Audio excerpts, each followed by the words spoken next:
Hello दोस्तों, नमस्कार। हमारे इस नए वीडियो में आपका हार्दिक स्वागत है। मैं सोहनलाल आपका हार्दिक स्वागत करता हूं इस नए वीडियो में और आशा करता हूं आज का जो टॉपिक है वो आपके लिए बहुत ही महत्वपूर्ण है। साथियों, इस वीडियो में हम आपसे चर्चा करेंगे नवोदय विद्यालय के रिजल्ट के बारे में।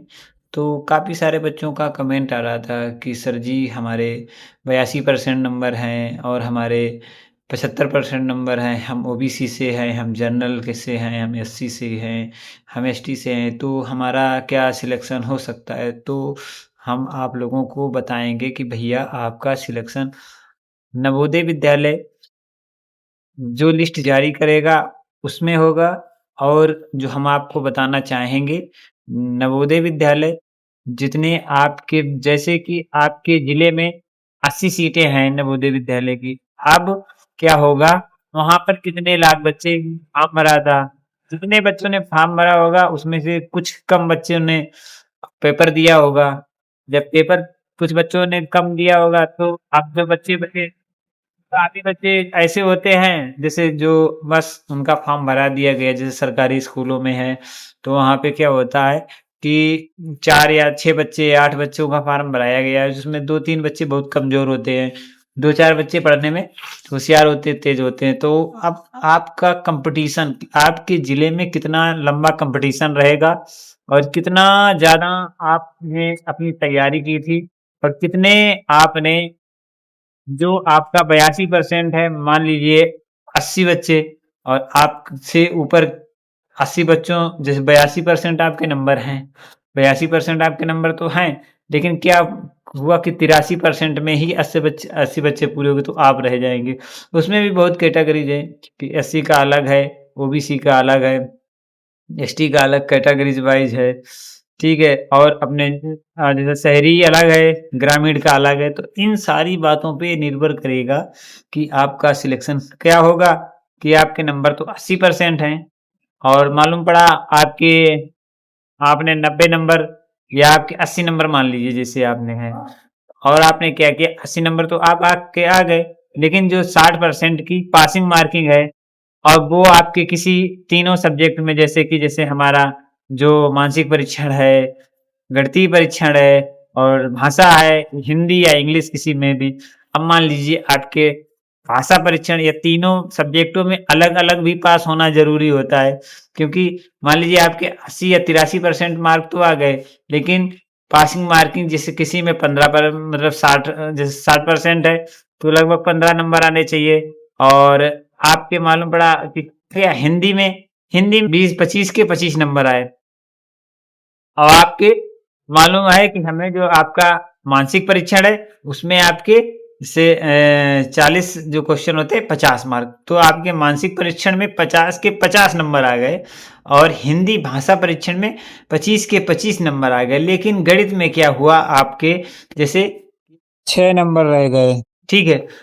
तो भी आप पास नहीं हो पाएँगे क्योंकि आपके नंबर तो 83 हैं, लेकिन आप गणित में जो आपका 60% है, उससे कम नंबर आए हैं, तो आप उसमें भी पास नहीं हो सकते। तो आप लोगों को इस पे भी ध्यान देना है कि आपके 82-83% आ गए, आप पास हो गए तो तब भी आपका सिलेक्शन होना तय नहीं है। बहुत सारी बातों में निर्भर करेगा आपका रिज़ल्ट, आपकी आंसर शीट, आपने जैसे अब आप समझ सकते हैं कि हमारा जो सिलेक्शन और कैटेगरीज़ वाइज़ है कि आप जैसे आप एससी से हैं, तो आपका 80% या 85% तक में हो जाएगा। मालूम पड़ा आप ओबीसी में और 85% लेके बैठे हैं और आपके यहाँ का निकल गया 86% ओबीसी वाला बच्चा पास हो गया, 85% वाला रह जाएगा। तो इसलिए तो बहुत चीज़ों पे बहुत सारी जो नवोदय विद्यालय की क्राइटेरियाज़ हैं, उनके हिसाब से बारी जो रिज़ल्ट आएगा, जो रिज़ल्ट बनेगा, उससे निर्भर होता है कि हाँ, आप पास होंगे या नहीं होंगे।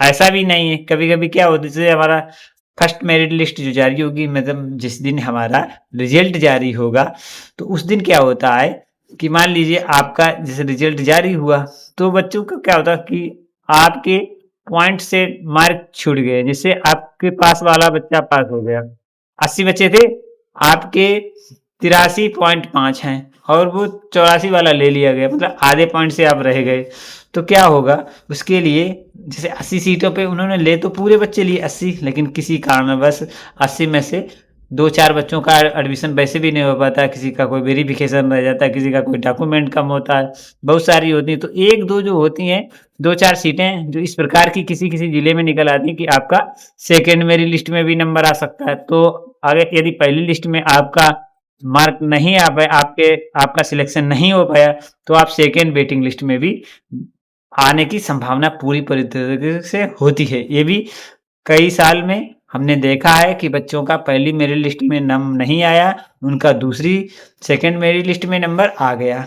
हाँ, कुछ लोगों का ये भी कमेंट रहता है सर कि भैया हमारा दूसरी मेरिट लिस्ट में क्या नवोदय विद्यालय तीसरी मेरिट लिस्ट भी जारी करता है?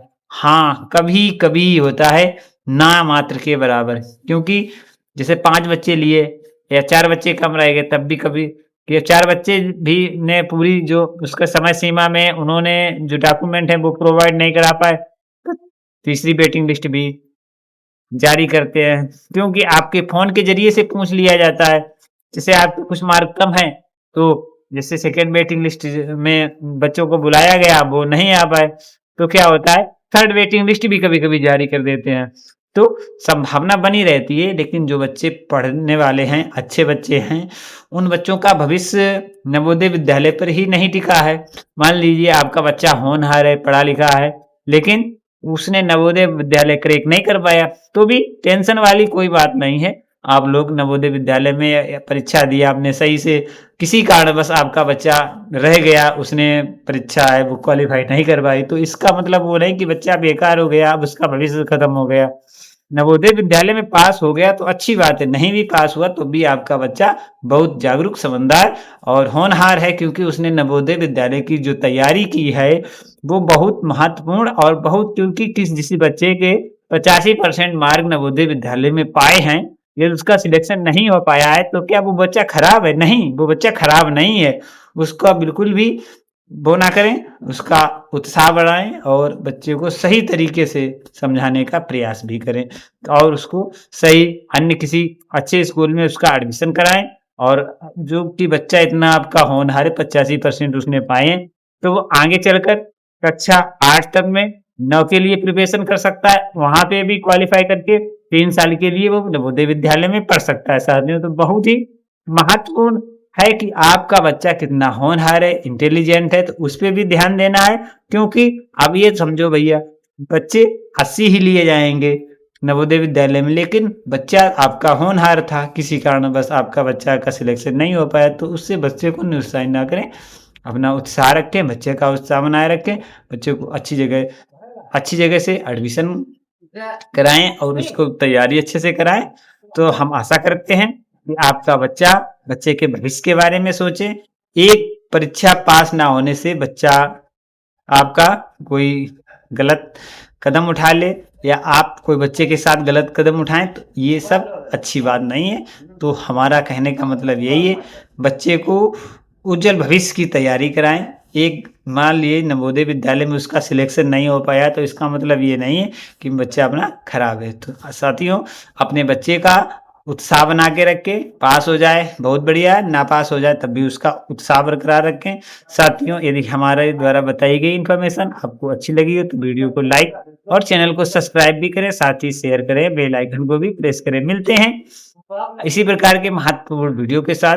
तो आप लोगों को यहाँ तक आप लोगों ने देख लिया है, तो आप निश्चित ही हमारे चैनल को सब्सक्राइब करेंगे और वीडियो को लाइक करेंगे, साथ ही अपने साथियों के साथ शेयर भी करेंगे इस इन्फॉर्मेशन को, जिससे बच्चों में उत्साहवर्धन बना रहे। मिलते हैं इसी प्रकार के महत्वपूर्ण वीडियो के साथ, तब तक के लिए मैं आपका साथी सोनलाल लेता हूँ आज्ञा। जय हिंद, जय भारत।